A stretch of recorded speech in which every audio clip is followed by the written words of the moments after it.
இனி summer holidays கண்ணு கால் GT ஹாலிடேஸ்க்கு பண்ணு. GT holidays. சொந்த கருப்பட்டி காபி தொழில் தொடங்கலாம் வாங்க. நம்ம அமுது கருப்பட்டி காபி. ஜெயக்குமார் 5 பைசா கொடுக்கல 60% வாக்கு எடுத்தாரு 2019. சசிகாந்த் செந்தில் மேலிடத்துல பிடி உள்ளவரு ஸ்டாலினோட ஆசியோட தான் வேட்பாளரா வந்திருக்காரு. 50% மேல வந்துருவாங்க. நான் 60ன்னு பேசாண்டா 50% மேல வந்துருவாங்க. எடப்பாடி ஈர்ப்பு சக்தியற்றவர். 1% வாக்கெடுத்த யாரும் எடப்பாடி கூட கூட்டணிக்கு வரமாட்டாங்க. ஆனா லாப நஷ்ட கணக்கு பார்க்கக்கூடிய அன்புமணி எடப்பாடி பழனிசாமி பெரிய சக்தியா மதிக்க மாட்டாரு. 26ல பிரேமலதா அம்மையார் பொலிட்டிக்கல் பிளேயரா வரணும்னு ஆசைப்படுறாங்க. அவங்க பொதுச் செயலாளரா எடுத்ததும் எடப்பாடி பழனிசாமி விஜயகாந்த் உயிரோடு இருக்கும் போது உதாசீனப்படுத்திய தேமுதிக 60 சீட்டு வாங்கிக்கிட்டு மோசமான வாக்குகளை பெற்ற திரவரண்ட வாங்கின தேமுதிக இன்னைக்கு எடப்பாடியே 5 சீட்டு கொடுக்க வேண்டிய நிர்பந்தத்தை உருவாக்கிட்டாங்க. இந்த இடத்துல கடலூர், திருவள்ளூர், விருதுநகர் இந்த மாதிரி இடங்கள்ல எல்லாம் கொஞ்சம் நல்ல ஓட்டு எடுத்தா 26லயும் தேமுதிக. அடுத்து திருவள்ளூர் தொகுதியை பொறுத்த வரைக்கும் காங்கிரஸ் சார்பில் சசிகாந்த் செந்தில் அவர்கள் போட்டியிடுறாரு. ரொம்ப ஒரு முக்கியமான கேண்டிடேட்டாக பார்க்கப்படுறது அவருமே கூட. ஏன்னா முன்னாள் IAS அரசியலுக்கு வந்ததுக்கப்புறம் கர்நாடக அசம்பிளி தேர்தலில் ஒரு மிக முக்கியமான பங்கு வகித்தவர் அப்படிங்கிற ஒரு பேர்லாம் இருக்குது. தேமுதிக சார்பில் நல்ல தம்பி, சைக்கிள் கடை நல்ல தம்பின்னு சொன்னால் எல்லாருக்கும் தெரியும்னு சொல்லப்படுது. முன்னாள் MLA பொன்வி பாலகணபதி பாஜக சார்பில் அவரை பற்றின ஒரு கான்ட்ரவர்ஷியலான விஷயம் கூட இப்போ சமீபத்தில் பரப்பப்பட்டது. NTK சார்பில் ஜெகதீஷ் சந்தர். இது எப்படி சார் பார்க்குறீங்க? இந்த வேட்பாளர்கள்லாம் எந்த வகையில் இருக்காங்கன்னு பார்க்குறீங்க? என்ன சொல்லணும்னு நினைக்கிறீங்க? நீங்கள் சொல்லுங்கள், சொல்ல போகிறத சொல்லுங்கள். காங்கிரஸா? ஜெயக்குமார் 5 பைசா கொடுக்கல 60% வாக்கு எடுத்தாரு 2019. இப்ப சசிகாந்த் செந்தில் மேலிடத்துல பிடி உள்ளவரு ஸ்டாலினோட ஆசியோட தான் வேட்பாளரா வந்திருக்காரு. இவரை பற்றி ஒரு எடப்பாடி கூட்டணிக்கு போறாருன்னு பொய்யான செய்திகளை போட்டாங்க. உந்தி தள்ளனதா அப்படிலாம் சொல்லப்படுது காங்கிரஸ். இவர் எடப்பாடி கூட போனா டெபாசிட் கிடைக்காது. பன்னீர்செல்வம் போன பிறகு அவரோட இமேஜ் மாறிட்டு கருணாநிதியோட மோசமான இமேஜ், பழைய காலத்து கருணாநிதியோட மோசமான இமேஜ் இவருக்கு வந்திருக்கு. இவர் அபகரிக்க பாக்குறாரு. அவர் பலம் தெரியாதவர். OPS போன பிறகு மக்கள் அவரை எப்படி பாக்குறாங்கன்னு தெரியாது. அவர்கிட்ட போய் சான்ஸ் எடுக்காண்டாம். ஸ்டாலின் தருவது MP போஸ்ட், ஸ்டாலின்ட்டே இருந்தா போதுன்னு சொன்னதுனாலதான் இவர் இன்னைக்கு திருவள்ளூர்ல கேண்டிடேட் ஆட்டு திமுக ஆதரவுல களத்துல நிற்கிறாரு. எல்லாத்திட்டையும் திமுக எதிராக நான் பேசினதெல்லாம் போய் எடப்பாடி ஒண்ணு மில்லன்னு பேசிட்டு இருக்கிறாரு. ஏன் கேக்குறேன்னா உதயநிதியுமே ஒரு கூட்டத்தை ரொம்ப என்டார்ஸ் பண்ணி பேசியிருந்தாரு. கண்ணுகள்ல விரல விட்டு ஆட்டினவர் கர்நாடகாவில் பாஜக கண்ணில் அப்படின்னு சொல்றாங்க. கரெக்ட். ஆனா வெளியே ஆதாரம் இல்லாமலே இவரு எடப்பாடி கூட கூட்டணிக்கு முயற்சி பண்றாருன்னு. எப்படியா எடப்பாடி கூட கூட்டணி முயற்சி பண்றாரு? நாம சொன்னதெல்லாம் தேர்தல் அணி அமைஞ்ச போதெல்லாம் கரெக்டா இருந்தது. எடப்பாடி 1% வாக்கெடுத்த யாரும் எடப்பாடி கூட கூட்டணிக்கு வரமாட்டாங்க சொன்னமா. ஆனா லாப நஷ்ட கணக்கு பார்க்கக்கூடிய அன்புமணி எடப்பாடி பழனிசாமி பெரிய சக்தியா மதிக்க மாட்டாருன்னு சொன்னமா. நடந்ததா? அதே மாதிரி காங்கிரஸ்ல அனைத்து காங்கிரஸ் எம்பிக்களும் எடப்பாடி கூட போனா டெபாசிட் தேராது, ஸ்டாலின் தருவது MP போஸ்ட்னு சொல்றாங்கன்னு நடந்ததா?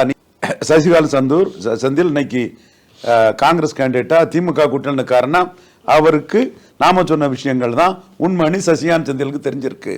எடப்பாடி ஈர்ப்பு சக்தியற்றவர், அவருக்கு பலம் என்னன்னு தெரியாதுங்கிற அடிப்படையில் தான் அவர் இன்னைக்கு திமுக கூட்டணியில் வந்திருக்காரு. ஜெயக்குமாரே காசு கொடுக்காம 60% ஓட்டு வந்தாரு. ஸ்ரீகாந்த் செந்தில் கொஞ்சம் காசு கொடுக்கலாம்னு நினைக்கிறேன். கொஞ்சம் வசதியான ஒரு மாதிரி தான் தெரியுது. அப்போ இவரெல்லாம் மிகப்பெரிய ஓட்டு 50% மேல வந்துருவாங்க. நான் 60ன்னு பேசாண்டா 50% மேல வந்துருவாங்க. 50% மேல வந்துருவாங்க. இப்போ எங்க திருவள்ளூர் தொகுதியை பொறுத்த வரைக்கும் கடந்த காலங்களில் அதிமுக ஆதரவா இருந்திருக்கு. ஒரு டாக்டர் தொடர்ச்சியா 3 முறை நின்னாருன்னு நினைக்கிறேன். டாக்டர் வேணுகோபால் அவர் பாராளுமன்ற அதிமுக தலைவராக இருந்தாங்க. அது ஜெயலலிதா பல இதுகள் காட்டுவாங்க இல்லையா, அது மாதிரி அட்டவணை பிரிவு சமூகத்தை சேர்ந்தவர்னாலும் இவர் தலைமையில நீங்க போங்க. என்ன பொறுத்தவரை எல்லாரும் காலில் விழக்கூடியவங்க தான். உங்க ஆட்கள் வெளியே அந்த பரம்பரை இந்த பரம்பரை அந்த எக்ஸ் பரம்பரை ஒய் பரம்பரை Z பரம்பரைலாம் பேசுவாங்க. என்கிட்ட அந்த பரம்பரைலாம் யாரும் வைக்கக்கூடாது. ஏற்கனவே நான் சொல்லியிருக்கேன், பாப்பாத்தி அசைக்க முடியும்னாலும் அதுதான், கல்லறக்கூடிய ஜாதியை போழ்ந்து பேசினாலும் அதுதான். அதே மாதிரி வேணுகோபால் லீடர்னாலும் ஏத்துக்கணும் தான். நிக்கல இதனாலதானா தோத்து போன நிக்கல. அவருக்கு தெரியாது எத்தனை களம் கொண்டவரு. வேணுகோபால் நின்று இருந்தா இன்னும் கொஞ்சம் களம் மாறி இருக்குமா, வாய்ப்பு இருக்குமா? களம் மாறாது. வேணுகோபால் கொஞ்சம் ஃபைட் கொடுத்திருப்பாரு. ஒரு தலித் லீடர், முக்கிய பொறுப்புல இருந்தவர். இடைநிலை ஜாதி எம்பிக்களுக்கெல்லாம் தலைவராக இருந்தவருங்கும் போது ஒரு சோஷியல் எலிவேஷன் தானே அது. அதில் அவர் கொஞ்சம் தெம்பா வந்து நின்றுப்பாரு. ஆனால் ஜெயிக்காங்கனால தான் திருவள்ளுவரை வந்து கொஞ்சம் நல்ல தொகுதி தான் கம்பேரிட்டிவ்லி ஓட்டு எடுக்கிறதுக்கு. அது கேட்குறேன். ஏன்னா சென்னையை தாண்டி வந்து திருவள்ளூருங்கிறது ஏடிஎம்கே கொஞ்சம் சாதகமாக இருந்தது கடந்த காலங்கள். நேற்று சொல்லணும் 2009 பாமக டாக்டர் ஆதரவில் ஜெயித்த தொகுதி தானே. ஸோ நல்ல தம்பிக்கு தேமுதிகவுக்கு சும்மா ஒரு பரவாயில்லாம தொகுதியை கொடுத்துருக்காங்க. இதோடவ தேமுதிக தொகுதிகள் கொஞ்சம் பரவாயில்லாம கொடுத்த மாதிரி தான் தெரியுது. கடலூர், விருதுநகர், திருவள்ளூர், மத்திய சென்னை தவிர்த்து கொஞ்சம் ஓகே தான், பரவாயில்ல. இதுவும் கொஞ்சம் சுமாரா ஓட்டு எடுப்பாப்ல. ஓகே, இப்போ இங்க நல்ல தம்பி அவருடைய ப்ரொஃபைல் ஏதாவது ஒர்க் அவுட் ஆகுமா? ஏன்னா அவர் ஏதாவது பெருசு பெரிய முகமா இல்லை, ஏதோ முன்னாள் எம்எல்ஏவா இருந்திருக்காரு. பாஜகவை நம்பி நிக்கணும், பாமகவை நம்பி நிக்கணும். பாஜகவுக்கு ப்ரூவ்டு ஓட்டு என்ன, பாமகவுக்கு ப்ரூவ்டு ஓட்டு என்ன? பாலகணபதி சொல்றீங்க? பொன் பாலகணபதி. அவரு ஆக்சுவலா இவங்க எல்லாருமே உள்ளூர் என்று சொல்லப்படுது. அவர் வெளியில இருந்து டோட்டலா வெளியில இருந்து வந்திருக்காரு அப்படின்றத சொல்லுவாங்க. வெளியூர்காரர் ஜெயிப்பாரு. நீங்க வடசென்னையில திமுக சார்பா ஒரு வெளியூர்காரர் போட்டாலும் சரி, தென் சென்னையில வெளியூர்காரர் தான் தமிழச்சி தங்கப்பாண்டியன் ஜெயிக்க தான் போறாங்க.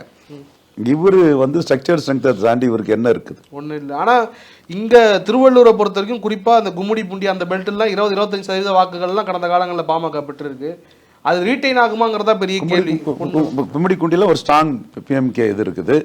பிஎம்கே ஓட்டு இவர் தேவேந்திர குல வேளாளர்னு சொல்லும் போது பள்ளி ஒற்றுமை எழுச்சி மாநாடு, வன்னியரும் தேவேந்திர ஒரே ஜாதி, பாயம்புடி பண்டார வன்னியரும் சுந்தரலிங்க குடும்பனும் அவர் பாரடி இவர் மாதிரி இருக்காரு, இவர் பாரடி அவர் மாதிரி இருக்கான்னு கலைஞர் எழுதினதையே தீரன் வந்து அந்த நான் கலந்துகிட்ட வன்னியர் தேவேந்திரர் ஒற்றுமை எழுச்சி மாறு பள்ளி ஒற்றுமை எழுச்சி மாநாட்டில் நான் தான் சிறப்பு ஒன் ஆஃப் த சீஃப் கெஸ்டாக கலந்துக்கிட்டேன். அந்த மாநாட்டில் எல்லாரும் பேசினாங்க. ஸோ வன்னியர் ஓட்டுகளை அவர் கொஞ்சம் போல் பண்ணதுக்கான வாய்ப்புகளும் உண்டு.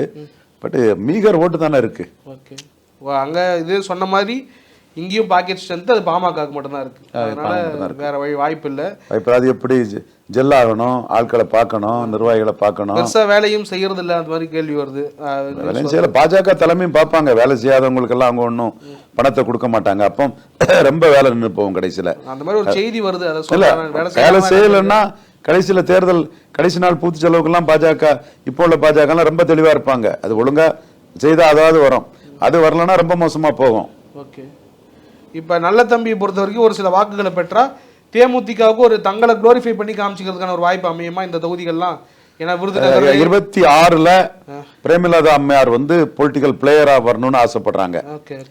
அவங்க பொதுச் செயலாளராக எடுத்ததும் எடப்பாடி பழனிசாமி விஜயகாந்த் உயிரோடு இருக்கும் போது உதாசீனப்படுத்திய தேமுதிக 60 சீட்டு வாங்கிக்கிட்டு மோசமான வாக்குகளை பெற்ற திரவரண்ட வாங்கின தேமுதிக இன்னைக்கு எடப்பாடியே 5 சீட்டு கொடுக்க வேண்டிய நிர்பந்தத்தை உருவாக்கிட்டாங்க.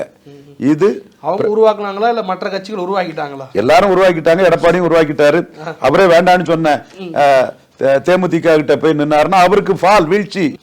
சோ இந்த இடத்துல கடலூர், திருவள்ளூர், விருதுநகர் இந்த மாதிரி இடங்கள்ல எல்லாம் கொஞ்சம் நல்ல ஓட்டு எடுத்தா 26லயும் தேமுதிக ஒரு பிளேயரா நின்றுவாங்க. அப்படி உதாசீனப்படுத்த மாட்டாங்க. 21ல பிளேயர் ஆக முடியாம ரொம்ப மோசமான ஓட்டுக்கு போன தேமுதிக 26ல பிளேயரா வராங்கன்னா பிரேமலதா அம்மையாரோட வியூகம், துணிச்சல், மன வலிமை. நான் அவங்கள சந்திக்கும் போது கூட சொன்னேன், நான் மோடி பிரதமருங்கிற அணிக்குள்ள தான் நீங்க வரணும்னு தான் என்னோட ஆசைங்கிறத முதல்ல சொல்லிட்டேன். பட் சகாத மாதிரி உங்களுக்கு எது நண்பன்னா எடப்பாடி ஐயா வந்து ராஜ்சபாவும் தந்துருவாரு, ராஜ்சபாவுக்கு போட்டியே வராது. அதனால 25லயும் வருது, 26லயும் வருது, 25லயும் நீங்க ராஜ்சபா கேட்டு வாங்கிருங்க ஒன்னு தந்துருவாரு அவரு. பாமக எதிர்பார்க்காங்க. பாமக எடப்பாடியை காலி பண்ணிட்டு மோடி பிரதமருங்க தான் போவாங்க. அன்புமணி சிஎம் கேண்டிடேட்டா வரணுன்னு தான் டாக்டர் யார் நினைப்பாரு, டாக்டர் ராமதாஸ் நினைப்பாரு. நீங்க இது பண்ணுங்கன்னு சொன்னேன். அந்த அம்மையார் வந்து நமக்கு சால்வெல்லாம் போட்டி பார்த்துருப்பீங்கன்னு நினைக்கிறேன். எல்லாம் பெருசா வந்து நல்ல மரியாதை கொடுத்தாங்க. 2016ல் நீங்க சொன்ன முடிவு எடுத்திருந்தீங்கன்னா எங்க சரி நடந்த கதை எப்படியோ போயிருக்கோம். கேப்டனுக்கு பின்னாடி ஐயா கேப்டன் கலைஞரும் புரட்சி தலைவியும் அப்படியே வந்திருப்பாங்க. மூப்பனார் ஐயா பின்னாடி கலைஞரும் புரட்சி தலைவியும் ஏன் எம்ஜிஆரே கடைசியில் போய் நின்ன மாதிரி ஒரு சூழ்நிலை வந்திருக்கோம் அப்படின்னு அதெல்லாம் பதிவு பண்ணிட்டு நீங்க சாதிக்க வாய்ப்பு இருக்கு இப்போன்னு சொல்லி விஷயங்களை சொன்னேன். அவங்களும் எது பெற்றன்னு கேட்கும்போது எடப்பாடி வார்த்தையை காப்பாற்றுவார், ஜெயலலிதா அம்மையார் ராஜ்சபா ராமதாஸுக்கு சொன்ன மாதிரி கொடுக்கல, எடப்பாடி அந்த வார்த்தையை காப்பாற்றுவார், ராஜ்சபா சொன்னால் தந்துடுவார், அது பிறகு உங்களுக்கு அதுவும் பெட்டராக தான் இருக்குங்கிற மாதிரி சொன்னேன். அவங்க அந்த மாதிரி திறமையாக இதே எடப்பாடி பழனிசாமி 2021 கலத்தி விட்டவருக்கு காலம் வந்து பிரேமலதா அம்மையார் தான். எடப்பாடியோட பெரிய கிரௌட் புல்லர், எடப்பாடியோட பிரேமலதா அம்மையார் கிரௌட் புல்லர் அந்த அளவுக்கு உருவாக்கியிருக்கு. நமக்கு விஜயகாந்த் மேல என்னைக்கும் பற்றும் பாசம் அன்பு உண்டு. அவருங்க 26லயும் பிளேயரா இருப்பாங்க, நல்ல வாக்கு எடுக்க வாய்ப்பு இருக்கு. ஓகே, அப்ப இங்க வந்து சசிகாந்த் செந்திலினுடைய அந்த கேண்டிடேட் ப்ரொஃபைலும் வந்து கொஞ்சம் கூடுதலா வாக்குகளை பெற்றுரும். கேண்டிடேட்லயே கொஞ்சம் 4 பேர்ல அவர் தான் கொஞ்சம் ப்ரொஃபைலா கொஞ்சம் பெரிய ஆள் மாதிரி தெரியுது. பணமும் செலவழிப்பார், ஜெயக்குமார் மாதிரி ஓட்டு காசு கொடுக்காம மாட்டார், காசு கொடுப்பார். அதான் வெற்றி உறுதி அப்படி வச்சுக்கலாம். ஓகே,